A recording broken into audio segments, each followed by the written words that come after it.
వ్యవసాయ రంగంలో రోజు రోజుకు విపరీతంగా పెరిగిపోతున్న ఎరువులు పురుగు మందుల వినియోగం వల్ల భవిష్యత్తులో జరగబోయే అనర్థాలకు సంబంధించి Osmania university senior research fellow Katterasala Srinivas గారు శాస్త్రీయంగా ఒక పరిశోధన చేశారు. వారి పరిశోధనా పత్రాలు ఇంటర్నేషనల్ జర్నల్స్లో కూడా ప్రచురితమయ్యాయి. వారి పరిశోధనకు సంబంధించి మరిన్ని వివరాలు వారిని అడిగి తెలుసుకుందాం.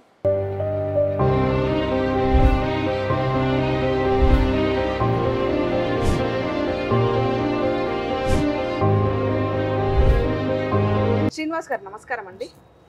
మీ అధ్యయనం ఏ ఏ జిల్లాల్లో చేశారు, ఏ ఏ గ్రామాలకు వెళ్ళారు, అక్కడ నుంచి రైతుల నుంచి ఎలాంటి సమాచారం సేకరించారు?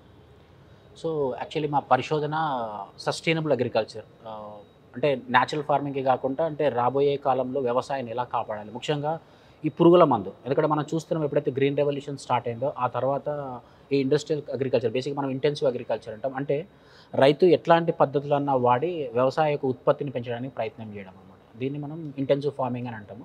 సో దీంట్లో ముఖ్య కారణం ఏంటంటే రైతులు ఎక్కువ మోతాదులో పురుగుల మందులు కానీ రసాయనాలు వాడడం వల్ల ఉత్పత్తి అంటే బేసిక్గా రైతులకి అవగాహన లేదు. మందులు వాడడం వల్ల ఇట్లాంటి రసాయనాల వల్ల భూమికి ఎలాంటి ప్రాబ్లం వస్తుందని వాళ్ళకి అవగాహన లేదు. సో దీనిపై మా పరిశోధన సాగింది. యాక్చువల్లీ నా పరిశోధన యొక్క రీసెర్చ్ యొక్క టైటిల్ ఏంటంటే plans and knowledge for sustainable agriculture a comparative study of intensive and conservative farmers of Komaram Bheem Asifabad district అనమాట. మనం కొమరంభీం ఆసిఫాబాద్ డిస్ట్రిక్ట్ తీసుకోవడానికి కారణం ఏంటంటే అక్కడ ఎక్కువ శాతం పత్తి 98% ఆఫ్ రైతులు మ్యాక్సిమం పత్తి పండించడం కమర్షియల్ క్రాప్ అనమాట.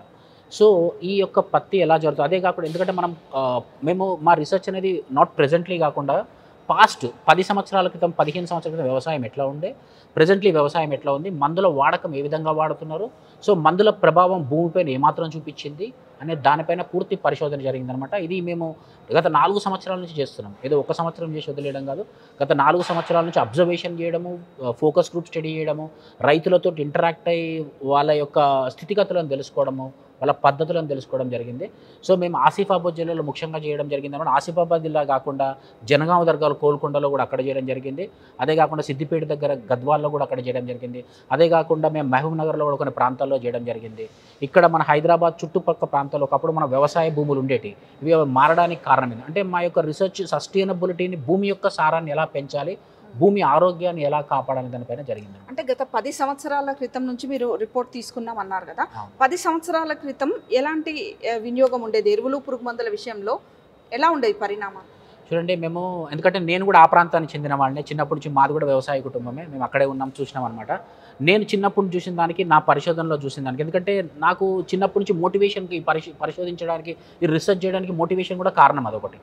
సో ఏంటంటే మేము 10-15 సంవత్సరాల క్రితం చూసుకుంటే అక్కడ రైతులు మేజర్గా ట్రెడిషనల్ ప్రాక్టీస్ చేసేవాళ్ళు. అంటే భూమిని నాగలతో దున్నేవాళ్ళు. ఎప్పుడైనా అక్కడ పిచ్చి గడ్డి లాంటిది అంటే మనం వీడ్ అంటాం అనమాట, కలుపు మొక్కలు, ఆ కలుపు మొక్కలను తీయడానికి అయితే కూలి మనుషుల్ని లేకపోతే గుంటుకు అని ఉండేది, దాంతో చేసేవారు అన్నమాట. కానీ అప్పటి నుంచి ఇప్పుడు చూసుకుంటే ఎంటైర్లీ మారిపోయింది. ఇప్పుడు రైతులు ఇన్స్టెంట్గా గడ్డి పీకాలంటే కూడా, గడ్డి తీయాలంటే కూలి వాళ్ళని వాడడం లేదు, జస్ట్ హర్బిసైడ్స్ అనే మందు. ఈ హర్బిసైడ్స్ అనే మందులు భూమి యొక్క గడ్డిని నాశనం చేయడమే కాక గడ్డిని తీసివేయడమే కాదు, భూమిలో ఉన్న అతి సూక్ష్మమైన విలువైన సూక్ష్మజీవులు అయితే మైక్రో అండ్ మార్కో ఆర్గానిజమ్స్ అంటాం అనమాట. మనం చూడండి, ఒకప్పుడు ఎర్రలు తెలుసు కదా, అర్థవాంశు తోడితే కనబడేటి. ఇవాళ మీరు ఎంత దూరం ఉన్నా చూడండి అర్థవాంశం లేకుండా పోయినాయి. దీనికి కారణం ఏంటంటే మైక్రో ఆర్గానిజం. అంటే భూమి యొక్క సారాన్ని, న్యాచురల్ ఫర్టైల్ని పెంచాలంటే కంపల్సరీగా భూమిలో ఆ మైక్రో ఆర్గానిజమ్స్ అనేది ఉండాలి. అవి లేవు. అవి లేడానికి కారణం ఏంటంటే మనం వాడే యొక్క ఈ మందులు అన్నమాట. ఈ మందులు ఏంటంటే ఇన్స్టెంట్గా ఉత్పత్తిని పెంచుతాయి. బట్ రాబోయే కాలంలో భూమి యొక్క ఆరోగ్యం, అంటే భూమి అనేది ఒక లివింగ్ ఎనిటీ, దానికి కూడా ఒక ప్రాణం ఉంది. ఇంత భూమి న్యాచురల్గా సారం చేయాలంటే 1000 సంవత్సరాలు పడుతుంది.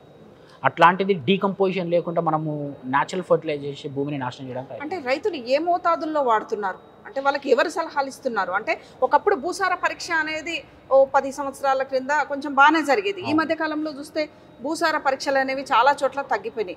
మరి వీరికి ఇంత మోతాదులో ఇది వాడాలి అని చెప్పి ఎవరైనా సిఫార్సు చేస్తున్నారా, లేకపోతే వీళ్ళ అంచనా బట్టి తెచ్చుకుంటున్నారా? రైతులకు ఉన్నది ఏంటంటే బేసిక్ ఏంటంటే అసలు ఎక్స్టెన్షన్ ఏదైతే డిపార్ట్మెంట్ ఉంటుందో వీళ్ళు వచ్చి రెగ్యులర్గా రైతులకి సలహాలు సూచనలు ఇస్తుండాలి, అడ్వైస్లు ఇస్తుండాలి, మీరు ఎంత మోతాదులో వాడాలి. బేసిక్ ఇక్కడ రైతులకు ఏంటంటే కమ్యూనికేషన్ అనేది చాలా లాంగ్ వచ్చింది, చాలా గ్యాప్, కమ్యూనికేషన్ లేదు రైతులతో, నిజంగా లేదు. ఆన్ ది గ్రౌండ్ లెవెల్ చూస్తే మనకు ఉండదు. అదే కాకుండా రైతులు బేసిక్ ఎవరినైతే మోటివేషన్ అవుతున్నారంటే పక్క రైతు, ఫర్ ఎగ్జాంపుల్ పక్క రైతు వేరే దగ్గర నుంచి నేర్చుకొని వచ్చి వాడిండి అనుకోండి, అతను దాంట్లో పంట యొక్క ఉత్పత్తి కానీ లేకుంటే ఆ ఫ్లవరింగ్ కానీ లేకపోతే ఆ దిగుబడి కానీ కనబడింది అనుకోండి, రైతు ఆటోమేటిక్గా అట్రాక్ట్ అయిపోతుంది. వాళ్ళ దాంట్లో వచ్చింది నాకు కూడా రావాలి అని చూస్తారు. అది ఒక ఆకర్షణ అనమాట. అంతే తప్ప కానీ రైతులు ఇక్కడ బేసిక్ ఏంటంటే రైతులు బేసిక్గా మనం చూసుకుంటే వెస్టర్న్ కంట్రీస్లో అక్కడ రైతులకి ఒక పర్టికులర్ గ్రూప్ ఉంటుంది. అక్కడ గ్రూపు వాళ్ళకి గవర్నమెంట్ కానీ అక్కడ ఉన్న ఎన్జిఓ ఆర్గనైజేషన్ కానీ లేకుంటే అగ్రికల్చర్ డిపార్ట్మెంట్ కానీ వాళ్ళు లింకప్ అయి ఉంటుంది. ప్రతిసారి వాళ్ళు every year even they are the experts also every time they వాళ్ళు కాంటాక్ట్ చేయడానికి ప్రయత్నం చేస్తారు. ఆ టైంలో వాళ్ళకు ఒక కొలాబరేషన్, ఒక కోఆపరేటివ్ కొలాబరేషన్ ఉంటుంది. సో మన దగ్గరకు వచ్చేసి అది గ్రౌండ్ లెవెల్, ఎందుకంటే మా రీసెర్చ్ ఎంటైర్లీ గ్రౌండ్లో జరిగిందనమాట. ఆ గ్రౌండ్ లెవెల్లో మనం రైతులను చూసుకుంటే ఎలాంటి వాళ్ళతో కాంటాక్ట్ ఉంటుంది, రైతు ఓన్గా డిసిజన్ తీసుకుంటాడు. సో అక్కడ ఎంత మోతాదులో వాడాలి, ఎంత వాడాలి, ఇది అవగాహన లేదు. రైతుకి ఎక్స్పీరియన్స్ ఉంది, అంతా ఉంది, బట్ ఏంటంటే ఈ మందులు వాడడం వల్ల ఎలాంటి ప్రాబ్లం వస్తుంది, భూమికి ఏం జరుగుతుంది, ఏం కోల్పోతాము, భవిష్యత్తులో ఏం జరుగుతుంది అనేది లేదనమాట. మనది వ్యవసాయ ప్రధానమైన రాష్ట్రం. ఇప్పుడు చెప్పారు మీరు, వ్యవసాయ శాఖకి రైతులకు మధ్యన చాలా పూడ్చలేనంత గ్యాప్ ఉందని. మరి ఈ గ్యాప్ ఇట్లా ఉండడం వల్ల ఇంకా రోజు రోజుకి ప్రమాదం పెరిగిపోతూనే ఉంటుందిగా. చూడండి, మీకు ఒక విషయం చెప్తాను.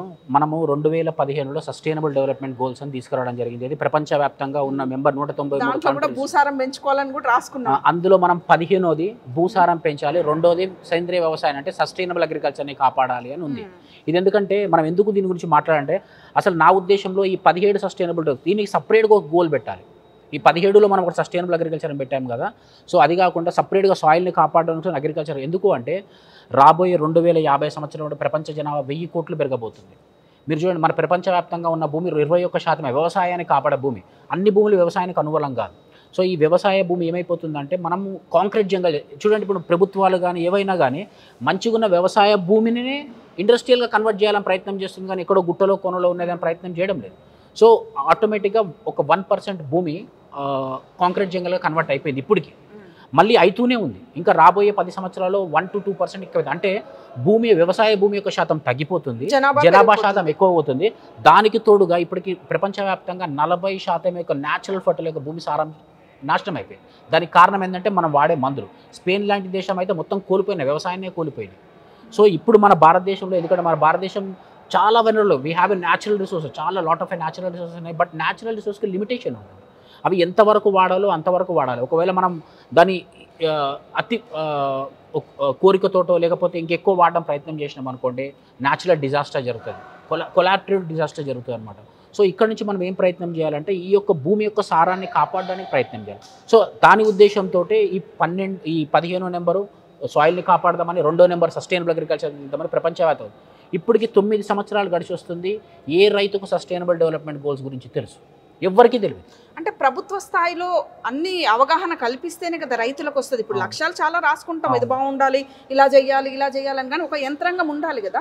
ఒక యంత్రాంగాన్ని పెట్టి మండల్ లెవెల్లో లేకపోతే 2-3 గ్రామాలకు కలిసి ఒక రైతు వేదికలను పెట్టారు. అక్కడో పెట్టి మీరు భూమి మట్టిని తీసుకురండి, భూసారం చేస్తాం, ఏది ఎక్కువైంది ఏది తక్కువైతుంది అని చెప్పే వ్యవస్థ ఎక్కడెక్కడా లేదు. గ్రౌండ్ లెవెల్ 100కి 100% లేదు మేడం. ఎందుకంటే మేము చూడడం జరిగింది, మేము ప్రతి ఊర్లో చూసినాం రైతు వేదికలు, గ్రామ పంచాయత్ పరిధిలో ఉంటాయి. రైతులు ఎక్కడ కూర్చొని మాట్లాడతారు, ఏ విధంగా చేస్తారు, ఎలా చేయాలి, అక్కడ అవగాహన, అసలు ఎవరు అవగాహన చెప్తారు? వీళ్ళ రైతులు కూర్చొని మాట్లాడుకుంటే కాదు, అక్కడ ఒక ఎక్స్పర్ట్ రావాలి, భవిష్యత్తు గురించి ఆలోచించాలి. మనకు వ్యవసాయం ఏంటంటే ఇప్పుడు మీకు ఇంతకుముందు చెప్పినట్టు రాబోయే 2050లో 1000 కోట్ల జనాభాకి ఇంతమందికి ఫుడ్ సెక్యూరిటీ ఎక్కడ, ఎంతమందికి అన్నం పెట్టాలి? ఆల్టర్నేటివ్ ఇండస్ట్రియల్ డెవలప్మెంట్ ఇవన్నీ పనిచేయవు మేడం. ఫైనల్గా మనిషికి కావాల్సింది అన్నం. అన్నము లేనిది ఏమీ జరగదు. మీకు హైడ్రోపోనిక్స్ తీసుకోండి, వాటర్ సాయిల్ లెస్ అగ్రికల్చర్, 1000 కోట్ల మంది జనాభాకి సాగుతుంది అదంతా. అవి కాని పని. కావాల్సింది ఒకటే మీన్స్ ఏంటంటే soil. Without soil there is no existency of human being. మీ అధ్యయనం అంతా తెలంగాణలో చేశారని చెప్పారు కదా. ఇప్పుడు తెలంగాణలో చూసుకుంటే 1,30,00,000 ఎకరాల్లో మనకు అగ్రికల్చర్ జరుగుతుంది. దాంట్లో 60 లక్షల ఎకరాలు వరి, మిగతా ఒక 50 లక్షల ఎకరాలు పత్తి, మిగతావన్నీ అన్ని రకాల పంటలు. మీరు చేసిన దాన్ని బట్టి ఏ పంటలకు ఎక్కువ ఈ ఎరువులు కానీ పురుగు మందులు కానీ వాడుతున్నారు? ఎక్కువ శాతం ఇప్పుడు వాడుతున్నది అంటే పత్తికి. ఎందుకంటే నేను చేసిన ఏరియాలో మ్యాక్సిమం 98% రైతులు పత్తి పండిస్తున్నారు. అంటే వరి కూడా ఉంది, బట్ దాంతోపాటు ఇంకా ఔషధాలు ఇవన్నీ వేస్తుంటారు. బట్ పత్తి అనేది 1 year పంట, బేసికలీ 8 months నుంచి 9 months వరకు జరుగుతుంటుంది. ఇంకోటి ఆసిఫాబాద్ లాంటి ఏరియాలో we can see different types of dynamic variation అన్నమాట. ఎందుకంటే ఇప్పుడు ఫర్ ఎగ్జాంపుల్ ఆసిఫాబాద్ జిల్లాలో మనం ఆసిఫాబాద్ మండలం, రెబ్బెన మండలం ఇవి తీసుకుంటే అందులో ప్యూర్ నల్లరేగడి భూమి, ఎంతో సాయిల్ అంటే ఫర్టైల్ సాయిల్ అన్నమాట. ఇక్కడ మాకు వట్టివాగు కానీ అడా ప్రాజెక్ట్ కానీ ప్రాజెక్ట్స్ ఉన్నాయి. ఉన్నాయి, పెద్ద వాగు కూడా ఉంది, వాటర్కి there is lot of irrigation facilities అనమాట. సో బట్ మళ్ళీ మనం కౌటాల మండలం కానీ లేకపోతే కాగజ్ నగర్ నుంచి మళ్ళీ ల్యాండ్ వేరే ఉంటుంది, అక్కడ ఎర్రమట్టి కనిపిస్తుంది, వాటర్ రిసోర్సెస్ చాలా తక్కువ, మేజర్గా వెల్స్ పైన ఉంటుంది కౌటాల మండలంలో, సిర్పూర్ మండలంలో కానీ. బట్ మనం బెజ్జూరు గురించి వెళ్ళిపోతే బెజ్జూరులో అండి చింతలమానపల్లి ఆ ఏరియాలో ఎంటైర్లీ రైతులు మొత్తం రెయిన్ఫాల్ మీదనే డిపెండ్ అవ్వాలి. సో మేము ఈ ఏరియా తీసుకోవడానికి కూడా కారణం ఎందుకంటే మాకు చాలా డైనమిక్గా అనిపిస్తుంది, డైవర్సిటీ అగ్రికల్చర్ పర్స్పెక్టివ్ అనిపిస్తుంది అక్కడ మనకి. సో ఎందుకంటే ఒక ప్రాంతంలో అదే జిల్లాలో ఒక ప్రాంతంలో ప్యూర్ మనకి ఫర్టైల్ సాయిల్ ఉంటుంది, ఫుల్ ఇరిగేషన్ ఉంటుంది, ఒక దాంట్లో మీడియం ఉంటుంది, వెల్స్ ఉంటాయి, కుంటలు ఉంటాయి, ఇవన్నీ ఉంటాయి, ఇంకొక దగ్గర ఏమో పూర్తిగా వర్షం మీదనే ఆధారపడి పడాలి. సో ఈ రైతులు మేము అవగాహన చేసినప్పుడు రైతుల యొక్క మోటివ్ ఏంటంటే యాక్చువల్లీ రైతులకి ఫ్యాక్ట్ చెప్పాలంటే వాళ్ళకి ఎంత మోతాదులో మందులు వాడాలో తెలియదు. కొంతమంది ఉన్నారు జస్ట్ 0.1% ఆర్ 1% మంది ఉన్నారు అంతే, వాళ్ళకి తెలుసు ప్రాబ్లం ఏంటిది అని. బట్ వాళ్ళు ఏం చేయలేం. ఫర్ ఎగ్జాంపుల్ చూడండి, ఒక పర్టికులర్ ఏరియాలో నేను పత్తి కాకుండా వేరే పంట వేసుకుంటా అంటే వేయలేం, ఎందుకంటే ఏ రైతు ఏం వేస్తారో వీళ్ళు కూడా అవే వేసుకోవాలి. మార్కెట్ కోసం అని కాకుండా ఇప్పుడు అడవి పందులు ఉంటాయి, అవి వస్తాయి, చాలా అంటే న్యాచురల్ ప్రాబ్లమ్స్ ఉంటాయి, ఇవన్నీ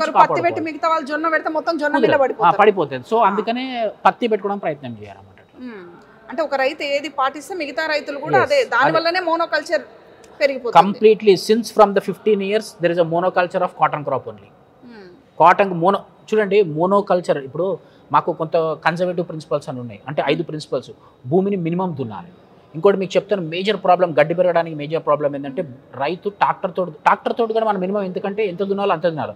ఒకప్పుడు మనం నాగలతో దున్నప్పుడు 5 ఇంచుల కంటే ఎక్కువ దున్నపోదు. మనకి భూమిని కావాల్సింది జస్ట్ పొర మాత్రమే. విత్తనం పడ్డప్పుడు కింద నుంచి శక్తి వస్తుంది. ఎప్పుడైతే భూమి ఒక ఏదైతే న్యాచురల్ పవర్ ఉందో, న్యాచురల్ ఏదైతే మన మినరల్స్ ఉన్నాయో అవన్నీ కింద నుంచి వస్తాయి, ఆర్గానిజం అనేది కింద నుంచి వస్తాయి. అవి భూమిని చెట్టును పెరగడానికి బలం ఇవ్వడానికి ప్రయత్నం జరుగుతుంది. కానీ ఇక్కడ ఏంటంటే మన భూమిని 2వ పొర 3వ పొర దున్నేసినాం. మీరు సింపుల్ చెప్తానండి, చిన్న బ్లేడ్ పెట్టి ఇట్లా కోసుకోండి, ఇక్కడ ఇది వారం రోజుల్లో తగ్గుతుంది. దీన్ని నేను నైఫ్ తోటి కోసిన అనుకోండి, డీపర్ కోస్తే ఏమవుతుంది, ఇన్ఫెక్షన్ అయితే కుట్లేస్తే చేయి తీసేయాల్సి వస్తుంది. సో భూమి కూడా అంతే, మనము ఎక్కువ లోతుకు దున్నేసినాం అనుకోండి, దాని యొక్క ఎనర్జీ మొత్తం రిలీజ్ అయ్యి ఎక్కడ పోవాలో సన్లైట్ తోటి రియాక్షన్ అడిగినప్పుడు ఆ ఎనర్జీ బయటకు వచ్చేసి ఎక్కడ పోవాలో పిచ్చి గడ్డి పెరిగిపోతుంది. ఒకప్పుడు ఇంత గడ్డి లేకుండా 100% అదే. నేను చెప్పే రైతులకు సలహా ఏంటంటే భూమి మీరు ట్రాక్టర్ తోటి దున్నండి, దేనితోటన్నా దున్నండి. ట్రాక్టర్ తోటి మనం ఎందుకు దున్నుతామంటే ఫాస్ట్ కావడానికి, ఓకేనా. సో మీరు 5 ఇంచుల కంటే ఎక్కువ భూమిని దున్నకూడదు. ఇది మేము బేసిక్గా వీకీ ఫార్మర్స్ అని గ్రీస్లో ఉంటుంది అనమాట. అందులో దీని గురించి నేను ఒక 6 వ్యాసాలు రాయడం జరిగింది, సైంటిఫిక్ వ్యాసాలు. సో అందులో భూమిని ఎలా దున్నాలి, ఎలాంటి మందులు వాడాలి అని. అదే కాకుండా నాది Scopus inter general web of సైన్స్లో మీకు చెప్పాలంటే actually we are from the social science background. నా రీసెర్చ్ ఎంటైర్లీ సైన్స్లో, మీరు నమ్మకపోవచ్చు, నా రీసెర్చ్ని బేస్ చేసుకుని PhD 12 research articles web of సైన్స్లో, స్కోపస్లో, even South Asian association for regional కోఆపరేషన్లో, ఇంటర్నేషనల్ లెవెల్లో మనకి ప్రచురితమయ్యాయి. ఎస్, అదే కాకుండా మనకు తెలుసు 11 దేశాల సభ్యత్వం ఉన్న South Asian association for regional కోఆపరేషన్లో నా యొక్క కొత్తగా అప్రోచెస్ ఎట్లుండాలి సస్టైనబుల్ అగ్రికల్చర్ కొత్త రీసెర్చ్ నోట్ రాయడం జరిగింది, రీసెర్చ్ ఆర్టికల్. అది వాళ్ళ ఆర్టికల్లో ఫస్ట్ పెట్టడం జరిగింది. ఒక సోషల్ సైన్సెస్ వాళ్ళ నుంచి ఒక సైన్స్ వాళ్ళు ఫస్ట్గా దాన్ని, అది యాక్చువల్ ఏంటంటే ఇట్స్ అన్ ఇనిషియేటివ్ బాడీ అనమాట, కొలాబరేటివ్ బాడీ. వాళ్ళు కోఆపరేషన్ తోటి పనిచేయడం జరుగుతుంది. వీళ్ళు సజెషన్స్ ఇస్తుంటారు. వాళ్ళకు ఒక జనరల్ ఆఫ్ అగ్రికల్చర్ అని ఒకటి ఉందన్నమాట, సస్టైనబుల్ అగ్రికల్చర్ అని. సో అందులో వాళ్ళ ప్రచురణ, అదే కాకుండా పంజాబ్ అగ్రికల్చర్ యూనివర్సిటీలో అగ్రికల్చర్ రీసెర్చ్ జనరల్ అని ఉంది అందులో. అదే కాకుండా సింగపూర్కి చెందిన టాపెస్ట్ యూనివర్సిటీ NSS అని, అందులో కూడా మనది general of earth and environmental science అని, అందులో కూడా ఇలా. ఇదే కాకుండా బ్రెజిల్లో కూడా ఇది యునైటెడ్ స్టేట్ అగ్రికల్చర్ డిపార్ట్మెంట్ మేము రైతు బంధు గురించి సలహా ఇచ్చినాం. అంటే మా ఉద్దేశంలో రైతు బంధు ఇవ్వకూడదని మేము అంటలేము, రైతు బంధు ఇవ్వాలి. ఎందుకంటే అది వాళ్ళ హక్కు కావచ్చు, లేకపోతే ప్రభుత్వం ఇచ్చిన వెల్ఫేర్ స్కీమ్ కావచ్చు. బట్ రైతు బంధు ఇచ్చే ముందు ఒక 13 కండిషన్లు పెట్టిన మేము. అంటే రైతు బంధు ఎవరికి ఇవ్వాలి, ఎవరైతే ఇప్పుడు మనం చూడండి సస్టైనబుల్ డెవలప్మెంట్ గోల్స్ తీసుకొచ్చినాం, బట్ సస్టైనబుల్ డెవలప్మెంట్ ఏం పని జరుగుతలేదు, గ్రౌండ్ లెవెల్లో 100% పని జరుగుతలేదు. సో మా ఉద్దేశం ఏంటంటే ఎవరైతే రైతు సస్టైనబిలిటీగా వ్యవసాయం చేస్తారో, అంటే ఇప్పుడు చూడండి మా పరిశోధనలో తేలింది ఏంటంటే 98% మందికి ఎడ్లు గొడ్లు లేవు. పశు సంపద అనేది చాలా తగ్గిపోయింది. ఇప్పుడు ఇంట్లో లైఫ్ స్టాక్ లేకపోతే ఎరువులు ఎడికెళ్ళి వస్తాయి, ఎక్కడ భూమిలో ఎక్కడ వేస్తారు, ఎక్కడ డీకంపోజిషన్ జరుగుతుంది, మొత్తం దానిపైన ఆధారపడిపోయి అసలు ఏ మాత్రం ఒకళ్ళు. ఇప్పుడు మేము చెప్పింది ఏంటంటే కంపల్సరీ ప్రతి ఇంట్లో ఒక 2 ఎడ్లు కానీ, ఒక ఆవు, ఒక బర్రె కంపల్సరీగా ఉండాలి. భూమిని 5 ఇంచుల కంటే ఎక్కువ దున్నకూడదు. ఖచ్చితంగా హర్బిసైడ్స్ అనేది భూమిని చంపడం కాదు, ప్రకృతిని చంపడం కాదు, నీళ్ళని చంపడం కాదు, మనిషిని కూడా చంపేస్తుంది. అవి చాలా చాలా అంటే చాలా డెవాస్టేషన్ సృష్టిస్తే మొత్తం రాబోయే 5 సంవత్సరాలలో 60-70% భూమి మొత్తం నాశనం అయిపోతుంది. మరి రాబోయే 20 సంవత్సరాలు ఎక్కువ దూరం లేదండి నాశనం కావడానికి. రాబోయే 20 సంవత్సరాల్లో మీరు గుర్తుపెట్టుకోండి సర్వనాశనం అయిపోతుంది వ్యవసాయం మొత్తం. ఇప్పుడు ఈ రైతుది కూడా రైతు పాయింట్ ఆఫ్ వ్యూలో చూస్తే రైతు ఒక నిస్సహాయ స్థితి. ఎందుకంటే పంటలు పండించాలి, పంటలు అమ్ముకోవాలి, దిగుబడి రావాలి, అవి కొడితేనే వస్తుందనే ఒక మైండ్ సెట్లో రైతు ఉన్నాడు. అదే వాస్తవంగా వాళ్ళకి కనిపిస్తుంది. ఒక పక్క పైనుంచి ప్రోత్సాహం అంటే పాలసీ లెవెల్లో ఒక నిర్ణయం ఉంటేనే కదా రైతుకి మేలు చేస్తుంది. ఇంకోటి అవి అవైలబిలిటీ ఉన్నాయి కాబట్టి రైతు వాడుతున్నాడు. అవి లేకుంటే రైతు ఎందుకు వాడతాడు? మరి అవి తయారీ కాడనే నిషేధం విధించవచ్చు కదా ఈ హెర్బిసైడ్స్ విషయంలో. ఇప్పుడు కలుపుగోళ్ళు కూడా విపరీతంగా పెరిగిపోయినాయి. రైతు పాయింట్ ఆఫ్ వ్యూలో ఆలోచిస్తే కలుపుగోళ్ళకే 20-30 వేలు పెట్టే బదులు 500 రూపాయలు తెచ్చి కొడితే గడ్డి మందుతో అయిపోతుంది అనేది రైతు ఆలోచిస్తున్నాడు. మరి గడ్డి మందు వాడొద్దు, హెర్బిసైడ్స్ అసలు వద్దు, పర్యావరణానికి హాని జరుగుతుంది అంటే గడ్డి మందు తయారు చేసడం కాడనే నిరోధించాలి. ఇంకొకటి అది మార్కెట్లోకి రాకుండా చూడాలి. అప్పుడేమో ఆల్టర్నేట్ ఆలోచిస్తాడు రైతు. ఇంకేముంది న్యాచురల్గా ఎట్లా నిరోధించవచ్చు, కానీ అక్కడ చేయకుండా ఇక్కడ సాధ్యం అంటారా? అది మనం చెప్పలేని విషయం. ఎందుకంటే ఇది ప్రభుత్వాలు తీసుకోవాల్సిన నిర్ణయం. ఒకటి మీకు చెప్తున్నాను ఏంటంటే మనం వాడుతున్నాం కాబట్టి వాడు అమ్ముతున్నాడు. ఓకేనా? మనం ఒకటి చూడండి, మీకు ఇంతకుముందు చెప్పిన సస్టైనబుల్ డెవలప్మెంట్ గోల్స్లో 2వ నెంబర్ మనది సస్టైనబుల్ అగ్రికల్చర్ చేయాలా అని. ఓకేనా? అంటే అగ్రికల్చర్ సస్టైనబుల్ అంటే మన 15లో సాయిల్ని కాపాడాలా. ఓకేనా? అంటే లైఫ్ ఆన్ ది ల్యాండ్ అభివృద్ధితోనే వ్యవసాయ రంగం ఉండాలి. మరి ఇట్లాంటి మనం ప్రపంచవ్యాప్తంగా 193 దేశాలు అగ్రిమెంట్ చేసుకున్నాం మనం చేస్తామని. మరి ఏ ఉద్దేశంతో మనం వాడుతున్నాం ఇక్కడ మందులు? మరి వీళ్ళకి తెలియదా? సైంటిస్టులకు వీళ్ళందరికీ తెలియదా ఈ హెర్బిసైడ్స్ వాడుతాను? రైతు కంటే సరే అతనికి నాకు తొందరగా పని కావాలా, మీరు అన్నట్టు ఇంతకుముందు కోట్ చేసినట్టు నేను కూలోని పెట్టి 2 రోజులు పని చేయించి 3000 రూపాయల కూలి ఇచ్చే బదులు 250 రూపాయలు పెట్టుకొని 200 ml తీసుకొచ్చి 1 ఎకరానికి కొట్టేసుకుంటే నా పని 2 గంటల్లో అయిపోతుంది. ఎవరైనా సులువుగా ఆలోచిస్తారు. బట్ రాబోయే కాలంలో ఇదే సాయిల్ ఎరోషన్ జరిగినప్పుడు వాటర్ బాడీస్ ఎట్లా కంటామినేట్ అయితే, గ్రౌండ్ వాటర్ ఎట్లా కంటామినేషన్ అయితే, నా ఆరోగ్యం ఎట్లా ఖరాబ్ అయితే, ఎలాంటి వాడరు ఎక్విప్మెంట్స్ వాళ్ళు, ఎలాంటి ప్రొటెక్షన్స్ వాడరు. మేము కూడా చూసాం ఈ మధ్య కాలంలో వెళ్ళినప్పుడు కొడుతూనే ఉంటారు మేడం. అది వాళ్ళ ఆరోగ్యానికి కూడా హాని. క్యాన్సర్ ఒకప్పుడు రేరెస్ట్ డిసీజ్. ఇలా ప్రతి 3లో ఒకటికి క్యాన్సర్, న్యూరలాజికల్ డిసీజెస్, ప్రతి ఒక్క ప్రాబ్లం, కీళ్ళ నొప్పులు, కాళ్ళ నొప్పులు, మనం తినే తిండి అది. ప్రపంచమే నాశనం అయిపోతుందంటే ఈ హెర్బిసైడ్స్ ఎవరి కోసం మేడం? ఈ కంపెనీలు ఎవరి కోసం చెప్పండి? రేపు మనుషులే ఉండరు జీవితం పైన ఇక్కడ. ఇంకా రాబోయే కాలంలో వీళ్ళు తిండి దొరకక చచ్చిపోతారు. రాబోయే కాలంలో వ్యవసాయం కార్పొరేట్ కంపెనీలు ఆక్రమించుకుంటాయి. వ్యవసాయదారులు తన భూమిలోనే వాళ్ళే కూలీలు అవుతారు. మిగతా ప్రజలు అసలు అవసరం లేదు. అంటే కేంద్ర ప్రభుత్వం, రాష్ట్ర ప్రభుత్వం అంటే తక్షణం దృష్టి పెట్టాల్సిన అంశం భూమి, నేల సారమే. ఫస్ట్ భూమి. ఎందుకంటే తల్లి లేనిది పిల్లలు ఎక్కడికి వెళ్ళి వస్తారు మేడం? నాకు అర్థం కాదు. భూమి అనేది తల్లి. మనం తల్లిని కాపాడుకోవడం ప్రయత్నం చేయాలి. నీకు రేపు డెడ్ సాయిల్ అయిపోతుంది. రేపు ఈ భూమి సారం మొత్తం చచ్చిపోయి ఒకటి జస్ట్ ఉష్కలాగా మిలిగిపోతే మీరు మీరు ఇంట్లో పూలకుండి పెట్టుకోండి, రోజు నీళ్ళు పోయండి, దాని యొక్క సారం మొత్తం దిగిపోతుంది. 1 సంవత్సరం తర్వాత ఒట్టి ఉష్కే మిగులుతుంది, మొరం మట్టి మిగులుతుంది. అక్కడ దాంట్లో ఏ పంట పంటది ఏమీ రాదు, ఏ చెట్టు కూడా మొలవదు. ఇప్పుడు సేమ్ అదే కదా మనం చేసేది ఇక్కడ. మొత్తం ఇది నాట్ ఓన్లీ ప్రకృతి పైన లాట్ ఆఫ్ బర్డెన్ కాకుండా హాస్పిటల్స్ పైన, మొత్తం ఎకోసిస్టమ్ పైన. అంటే ఎకోసిస్టమ్ అంటే ఇంక్లూడింగ్ ద గవర్నమెంట్ కావచ్చు, ఎన్జిఓస్, మనుషులు, స్టేక్ హోల్డర్స్ అందరిపైన ప్రెషర్ పడుతుంది. ఎందుకు పడుతుంది అంటే ప్రకృతి ఖరాబ్ అవుతుంది, గ్లోబల్ వార్మింగ్ పెరుగుతుంది, సాయిల్ మొత్తం నాశనం అవుతుంది, ఆరోగ్యం దెబ్బతింటుంది. ఇప్పుడు గవర్నమెంట్ ఏం వెల్ఫేర్ తీసుకుంటుంది చూడండి. వెల్ఫేర్ స్టేట్ అంటే మనం WHO ప్రకారం తీసుకుంటే ఓవరాల్గా 360 మన ఎకనామికల్గా కానీ, హెల్త్ కానీ, మెంటల్గా కానీ, సైకలాజికల్ కానీ అన్నీ బాగానే ఉంటుంది.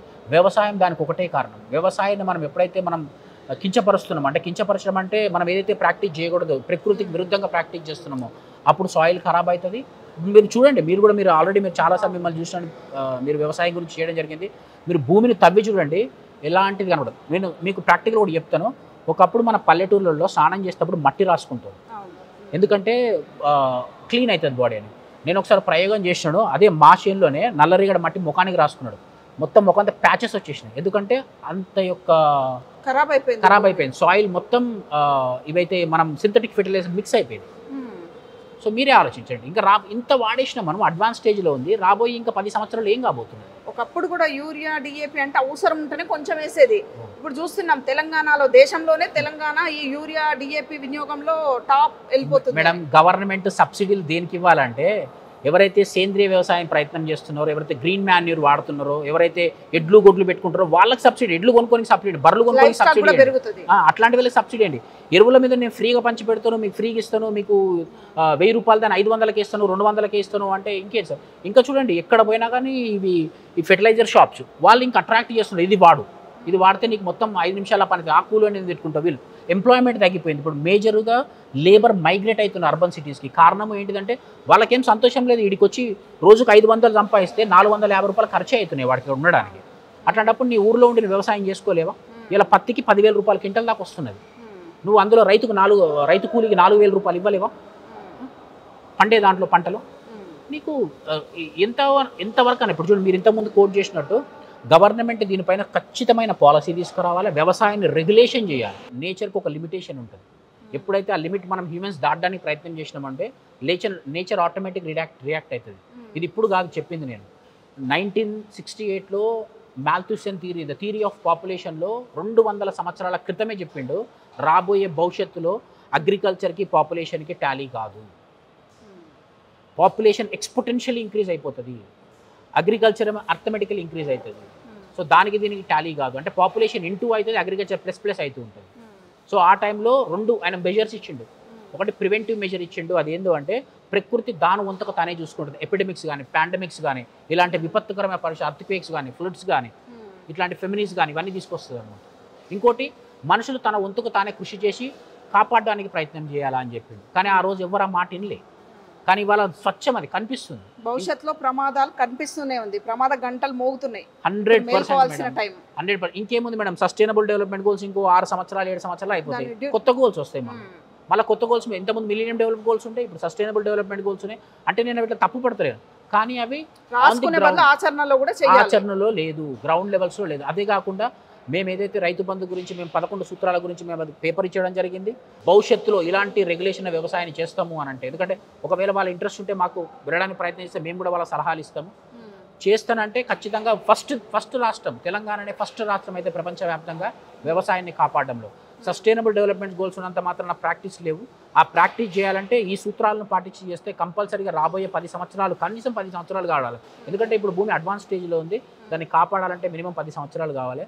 ఆ 10 సంవత్సరాలు మనం కష్టపడితే మనం ప్రపంచానికి ఒక భవిష్యత్తు చూపెట్టిన వాళ్ళం అవుతాం. భూమిని కాపాడుకుంటేనే భవిష్యత్తు, లేకపోతే భవిష్యత్తు లేదు. భూమి అనేది, వ్యవసాయం అనేది, ఈ భూమి అనేది, సారం అనేది జస్ట్ మనుగడ కాదు మేడం, తిండి కాదు, మొత్తం జీవనాదికి ఆధారం. ఇది మనుషులకే కాదు, ప్రకృతికి, ఆ లివింగ్ ఆర్గానిజమ్స్ కూడా ఇది ఆధారం. ఇది లేకపోతే లేదు మేడం.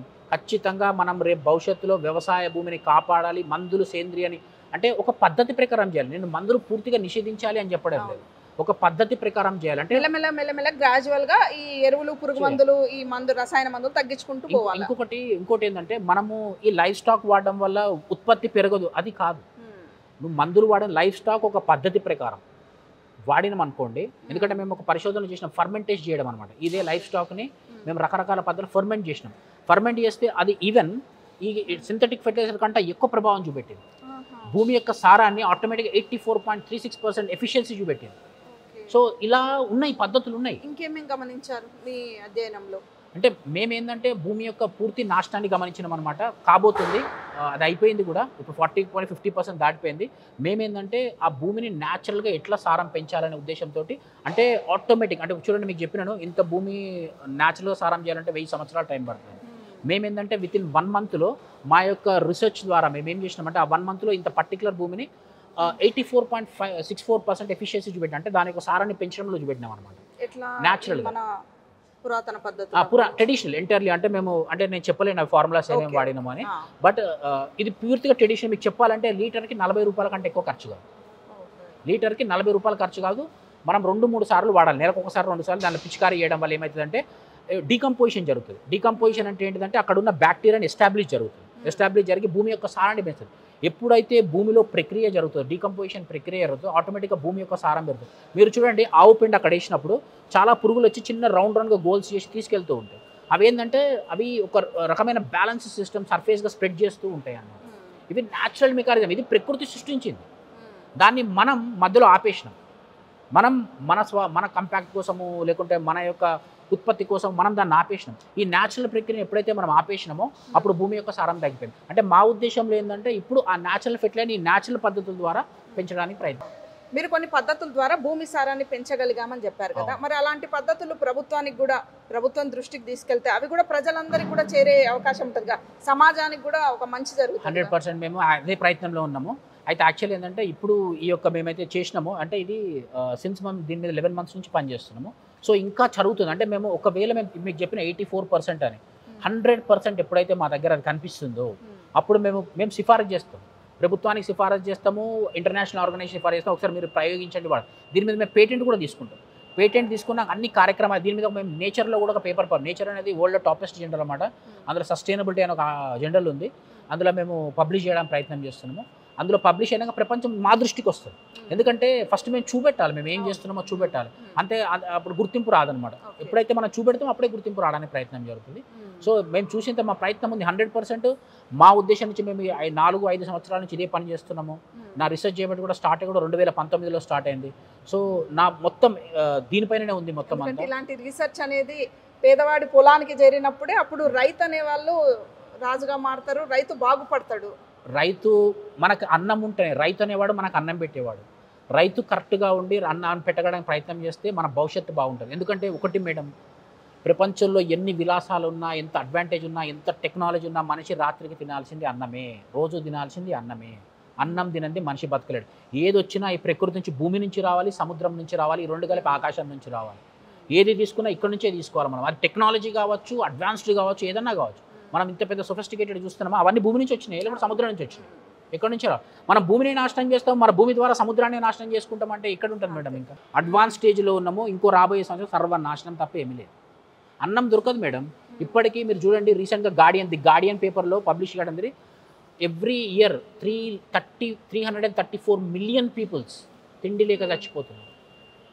ఇప్పుడే ఇలా జరిగితే అడ్వాన్స్ స్టేజ్కి వచ్చినాక ఏమైతే మన ఇండియా 150 కోట్లకు చేరబోతున్నది. ఇంతమందికి ప్రకృతి సహజంగా మనం బ్రతకనివ్వాలన్నా వద్దా, సస్టైనబిలిటీ చేయాలన్నా వద్దా? ఇంతమందికి అన్నం ఏడికేలు వస్తుంది.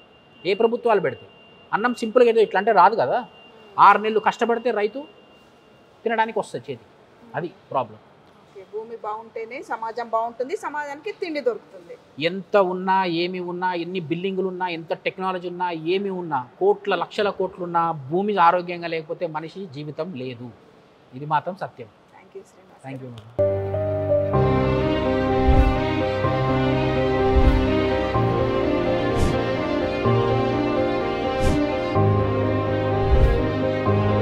భూసారాన్ని కాపాడుకుంటేనే సమాజ భవిష్యత్తు భద్రంగా ఉంటుందని శ్రీనివాస్ గారు చెప్తున్నారు. మరో అంశంతో మళ్ళీ కలుద్దాం. అంతవరకు సెలవు. నమస్కారం.